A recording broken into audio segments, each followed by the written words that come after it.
Hello my fellow hammerheads and welcome to the third lore part of the Lumineth Realm-Lords. In this video we will cover the events of the Age of Sigmar. In the last episode we talked about the events of the Okaridara, the Decree Tyrionic, how the first true Realm-Lords learned of the Elementors and the Necroquake. But before we begin, I recommend that you buy and read this Battletome for yourself, because only this way we can support Games Workshop and their authors and you can enjoy the unabridged story for yourself.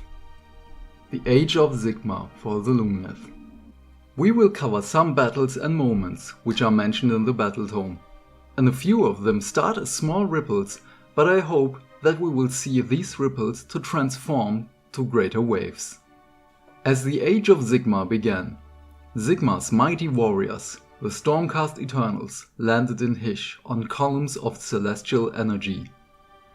Tzeentchian Daemons plotted and invaded. The Greenskin Orruks poisoned the river Isola. Some shenanigans of a 19-year-old Lumineth. A way to stop the realm of light to dissolve. And how Teclis endangered the very alliance with the other factions of Order. The first battle. The Tempest Lords fought against the Slaaneshi demons of a Godseeker caravan known as the Great Vexation. But the Alarith Stone God barred the way for the Tempest Lords, so they had to fight the Slaaneshi on their own. Nearly fighting amongst themselves, the Alarith pushed the Stormcast Eternals back, as an avalanche buried the Slaaneshi. After that, Sigmar needed to talk to the twin gods. The Tzeentchian Invasion. The first invasion began in Xindian, as an Arcanite cult summons a graced host of Tzeentchian Daemons.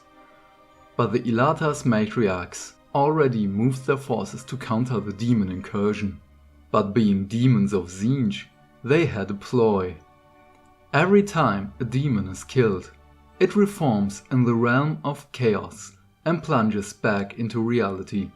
But the clone matriarchs, which we will talk about in our next video, devised a plan.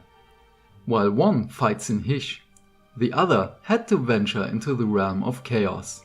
As the first kills a demon, the other dispatches the reformed monstrosity in the realm of chaos. Known as the Xindian Stormbreak, the rift is sealed through bravery and magical skill. But the cost was high. The strike force which went into the realm of chaos was lost and they were unable to return. But they were never forgotten. The second invasion began in the deserts, as the Blue Scribes led a host of Screamers to the Well of Epiphanies. On their long-limbed riding beasts, the Lumineth chased them with breakneck speed through the air. But the Spirit of the Well saw the enemy and prepared its bow, and with a single deadly shot pierced one of the Blue Scribes in the chest, and thus dealt the final blow to the invading demon leaders. The attack was stopped. During this time, a Zenith temple feared the impending beginning of a realm war, as the ambassador Thrail fails to answer the calls of summoning. They sent an envoy with guards to find the beloved ambassador, but they fell under an attack by shadow demons in the employ of Malarian, and only a few escaped barely with their lives, leaving behind the jewelry which they brought with them as gifts.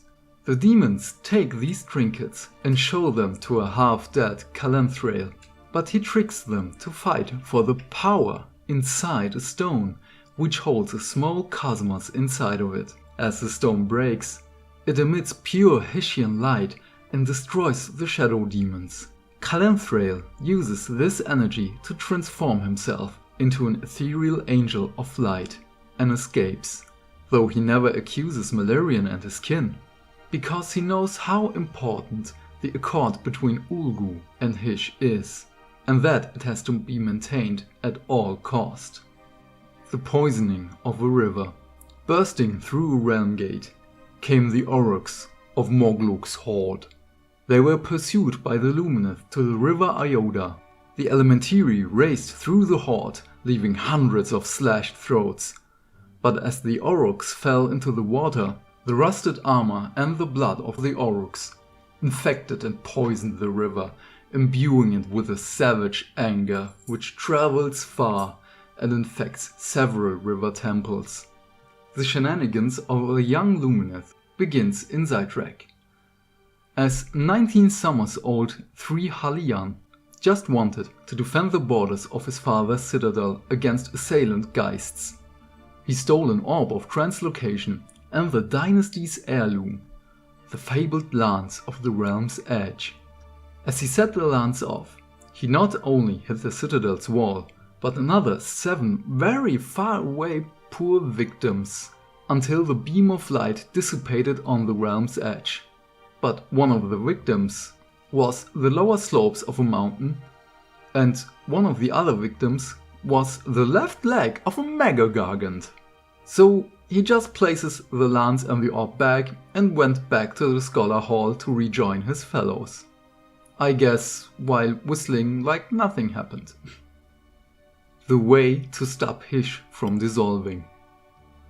The aftermath of the Okari Dara and Nagash necroquake were worse than the Lumineth thought.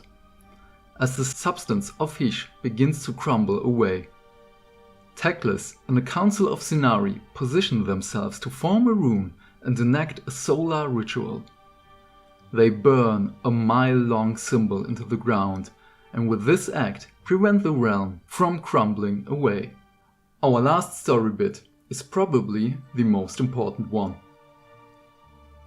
Teclis gathers his forces for war and prepares himself for the worst occasion, that Slaanesh will break free. Teclis communes with Selenar and the Magi of the Elementary temples, but only Tyrion cautions his brother. Teclis should not invade the realms of the humans, elves and Duardin, not even to save themselves against corruption. But what have they done in these realms? Well, we will talk about that in an upcoming video. So what do you think about the Age of Sigmar for the Lumineth? Do you like it as much as I do? I'm keen to hear your thoughts down in the comment section below. And I hope you will join us in future videos. I know I said that this video will be longer than the Age of Chaos, but I decided to cut a few things for another video, or this would be too long and not be on point with the lore for the Age of Sigmar. Thank you for understanding. So please have a nice day and stay fantastic. Bye bye.